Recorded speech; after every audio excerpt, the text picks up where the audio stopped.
नमस्कार, मैं आचार्य अनुपम जौली।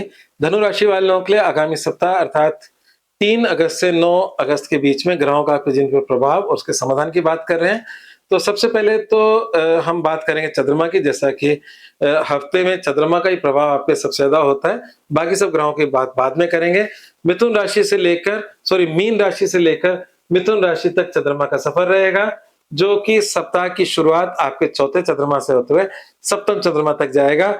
सिर्फ चौथा चंद्रमा मैं हर बार बोलता हूँ बुरा होता है, तो सप्ताह की शुरुआत के 2 दिन मतलब जो आपका 3 और 4 तारीख है, ये थोड़ा-सा आपको संभल के रहना होगा, क्योंकि वक्री शनि के साथ चंद्रमा बैठे हैं, जो कि आपके मन में डिस्टर्बेंस, तनाव, मायूसी इस तरह की बातें देते हैं और वहीं सब कुछ गड़बड़ हो जाता है। जिसे हम कहते हैं इंसान मूडी होता है, सारा मन पे निर्भर होता है। तो ये जो 2 दिन है, इस समय अगर आप दान पुण्य, पूजा-पाठ, प्राणायाम करेंगे तो आपके लाभकारी होगा। चौथा घर आपके लंग्स और हार्ट का भी होता है। प्राणायाम इसमें बहुत मदद करता है, ज़रूर करना चाहिए। अच्छा, शेष चंद्रमा जैसे मैंने कहा आपको बताया कि अच्छा है। आपका जो 5वां चंद्रमा है, वो शिक्षा, संतान और शेयर मार्केट का है। उसमें 5वां चंद्रमा चिंताएँ देता है, नुकसान नहीं देता और मेरे को यहाँ नुकसान जैसी कोई बात दिख भी नहीं रही है। तो इसलिए 5वां चंद्रमा उस समय पे आपके इन एरियाज़ की तरफ एक्टिव रहेगा, संतान संबंधी बातों को लेकर, शिक्षा संबंधी बातों को लेकर, प्रेम संबंधी बातों को लेके आप थोड़े एक्टिव दिख रहे हो। और छठा चंद्रमा, जैसा कि मैं कहता हूँ कि रोग, ऋण और रूपी बीमारी, उधारी, शत्रुता, कोर्ट कचहरी, ये जितने भी एरियाज़ हैं जो हमारे जीवन के नेगेटिव एरियाज़ हैं, इसमें क्षणिक शुभ सूचना का संचार करता है, आपके वर्चस्व को बढ़ाने वाला साबित होता है। तो क्योंकि वो सवा 2 दिन नहीं रहता है, तो हम इसके लॉन्ग टर्म की बात नहीं करते, शॉर्ट टर्म का आपको फायदा ज़रूर पहुँचाता है। और 7वां चंद्रमा जो अंतिम सप्ताहांत का जो चंद्रमा है, वो चंद्रमा आपके मौज शौक में व्यतीत, मतलब ये उल्लास वाला समय होता है, एंटरटेनिंग समय होता है। हम जीवन के अंदर कभी उदास होते हैं, कभी खुश होते हैं, तो पहला चंद्रमा और सप्तम चंद्रमा आपके मन में उत्साह भर के लेकर आता है और जीवन साथी का सहयोग भी प्राप्त करने की बात कर रहा है। हालाँकि जीवन साथी का जो स्वामी बुध है, वो भी वहीं बैठा है और अच्छी बात है, और वहाँ मंगल भी बैठे हैं, ये भी अच्छी बात है। प्रेम संबंध के स्वामी है यहाँ पर मंगल, सप्तम भाव के स्वामी बुध हैं और वहाँ पे चंद्रमा भी जॉइन करेंगे, बहुत अच्छी बात है। पर जब चंद्रमा जॉइन करेंगे तब तक बुध वहाँ से निकल चुके होंगे। बुध का परिवर्तन हो रहा है, जो कि अच्छा नहीं है। बुध का परिवर्तन हो रहा है 5 अगस्त शाम 7:55 पे। बुध आपके 7वें घर से 8वें घर में चले जाएँगे। अब यहाँ पर एक जो परिवर्तन की बात हो रही है, क्योंकि चंद्रमा की बात हमने समाप्त कर ली, बाकी ग्रहों की हम बात करेंगे। तो 2 चीज़ें आपके निकल कर आ रही हैं जिसका आपको ध्यान रखना होगा। उच्च का बृहस्पति जो आपकी राशि का स्वामी है, सूर्य जो आपके भाग्य का स्वामी है, बुध जो आपके मतलब करियर और वैवाहिक जीवन का स्वामी है, सभी ग्रहों का जमघट आपके अष्टम भाव में है। और ज्योतिष कहता है कि 8वें ग्रह अच्छे रिजल्ट्स नहीं देते हैं, गोचर के तो बिल्कुल नहीं देते। परंतु बहुत सारे प्रतिभाशाली लोग हैं जिनके अष्टम में ग्रह हैं और वो प्रतिभाशाली अमिताभ बच्चन हैं। तो कारण ये है कि आपके टॉप मोस्ट ग्रह अष्टम में है। तो इसका हल क्या है? और आपकी राशि का स्वामी उच्च का है अष्टम के अंदर। तो इसका मतलब ये है कि आपके जीवन में कुछ गुप्त निर्माण हो रहा है।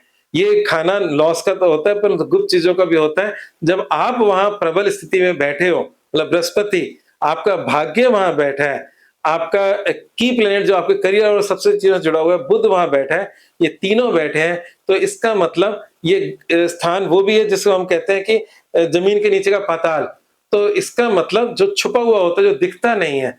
तो अगर इस समय आपके जीवन में कष्ट चल रहे हैं, तो बिल्कुल मत घबराएं। इन कष्टों को कहते हैं रहमन चुप रहे बैठिए देख दिरन के फेर। तो ये समझ लीजिए कि ये सारे ग्रह आज नहीं तो कल नवम, दशम, 11वें में जाएंगे। तो इसका मतलब ये है कि गुप्त रूप से एक गुप्त जगह है। जैसे बच्चा गर्भ के अंदर रहता है तो दिखता नहीं है, जब बाहर आता है सब दुनिया देखती है 9 महीने बाद। तो गुप्त रूप से गर्भकाल मान लीजिए आपके जीवन में कोई बड़ा निर्माण हो रहा है, क्योंकि यहाँ पर आप उच्च चुके हो। दूसरी बात यह है कि जीवन में इस समय जितने काम कर रहे हो, उसका शोर-शराबा बिल्कुल मत मचाओ। अगर गुप्त रूप से किया काम, आपको सफलता दे जाएगा। शोर मचाए काम असफलता में परिणत हो जाएँगे। ठीक है? तो ये था इस पूरे कॉम्बिनेशन का जिससे लोग डरते हैं, उसका मैंने एक दूसरी फिलॉसफी बता रहा हूँ जो कि सत्य है। हमारे जीवन में उतार-चढ़ाव आते हैं, पर जब चढ़ा मतलब उतार का समय होता है, उस समय भी कुछ घट रहा होता है। यहाँ पर एक विशेष बात घट रही है, जो आने वाले समय में आपको लाभ दे जाएगी। बिल्कुल निश्चित रूप से देखी जाएगी। अब इसमें बाकी अगर परिवर्तनों की बात करें, तो मुख्य मुख्य ग्रह वैसे ही हैं। शुक्र का नीच का होना, जिसके बारे में मेरे को बोलना जरूरी था, जो अभी तक नहीं बोला, वो ये है कि आपके करियर में आपके शत्रु प्रभावी हो रहे हैं। आपके करियर को आपके शत्रु डिस्टर्बेंस देंगे, कुछ समय तक देंगे। तो अभी वही समय है जो आपकी परीक्षा की घड़ी है, उसका समाधान करें। हाँ, एक काम कर सकते हो जो बहुत ही अच्छा उपाय है, इतना अच्छा उपाय है कि आपकी कई सारी परेशानियों को दूर कर देगा। चावल का दान आपके लिए लाभकारी है, बहुत लाभकारी है। तो चावल का आप दान करें। आप इसको सोमवार और शुक्रवार 2 दिन कर सकते हो, और शुक्रवार को करें आप। ये नीच का शुक्र आपको लाभ दे देगा। चावल का दान किसी ब्राह्मण को कर सकते हो, और या किसी को भी कर सकते हो। ये दान आपके लिए लाभकारी होगा।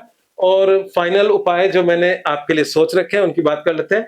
आतिथ्य हृदय स्तोत्र या राम रक्षा स्तोत्र का पाठ करें। ये दोनों स्तोत्र आपके सूर्य संबंधी सारे एरियाज को क्लियर करेंगे, आपको रक्षा प्रदान करेंगे। और गुरुवार को चने की दाल गाय को डालें, क्योंकि बृहस्पति आपकी राशि का स्वामी है, और उसको रिफाइन करने का सबसे अच्छा तरीका है। हालांकि वो उच्च का है, अस्त है, परंतु अष्टम में बैठा है।